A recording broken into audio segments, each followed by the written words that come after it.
Je crois qu'il est inatteignable aujourd'hui, si vous voulez. C'est-à-dire c'est-à-dire que personne ne peut lui parler, Éric Zemmour, aujourd'hui. En fait, parce qu'il a le sentiment d'être le général de Gaulle réincarné, et voilà, et qu'il est autocentré, et que il a des ailes, et qu'il n'a pas l'expérience, peut-être, que moi j'ai, en tout cas, de dire attention. Il n'est pas la cause du vide, il est le symptôme. J'ai bien des différences avec lui, mais j'aime pas qu'on ne veuille pas qu'il parle. Voilà. Je me sens voltairien, en quelque sorte.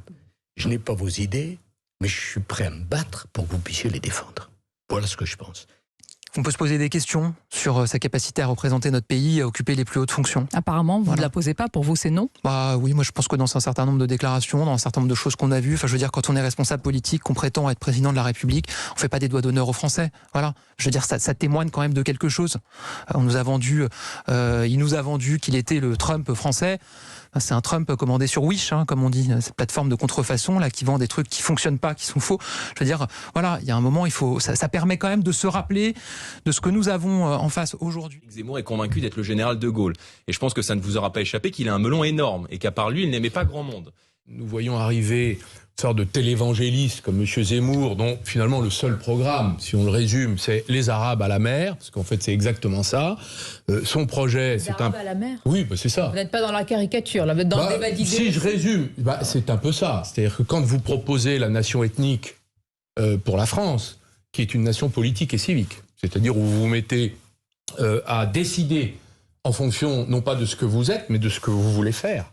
Et l'espace que vous avez parfaitement décrit, celui qui rassemble Éric Zemmour, Marine Le Pen, c'est ce que j'appelle le camp du déclin, le camp du défaitisme, celui qui ne croit plus dans les forces de la France et qui se dit, dans le fond, laissons tomber, replions-nous sur nous-mêmes. Vous n'êtes pas d'accord avec le diagnostic qui est posé par Éric Zemmour? Absolument tout est faux dans ce qu'il dit. Tout.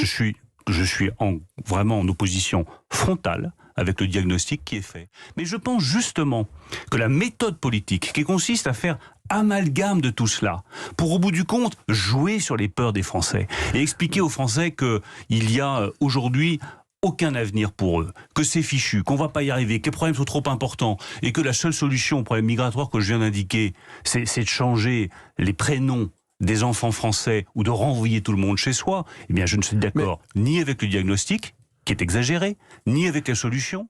Je partage et je peux partager une partie du constat que dresse Éric Zemmour sur le déclin de notre pays, sur les menaces auxquelles il est confronté, sur la montée de l'islamisme, sur le déclassement, qu'il soit social, d'une partie des ménages français, qui regardent l'avenir avec beaucoup d'inquiétude. Je partage ce constat que je fais mien, je le posais déjà depuis 2015. Les arguments qu'on utilise à l'encontre d'Éric Zemmour, ce sont les arguments qu'on utilisait contre Jean-Marie Le Pen. On a vu le résultat. Deuxième tour en 2002. Vous voyez les faits. Non mais la question qu'on doit se poser à l'encontre d'Éric Zemmour, est-il capable de diriger la France?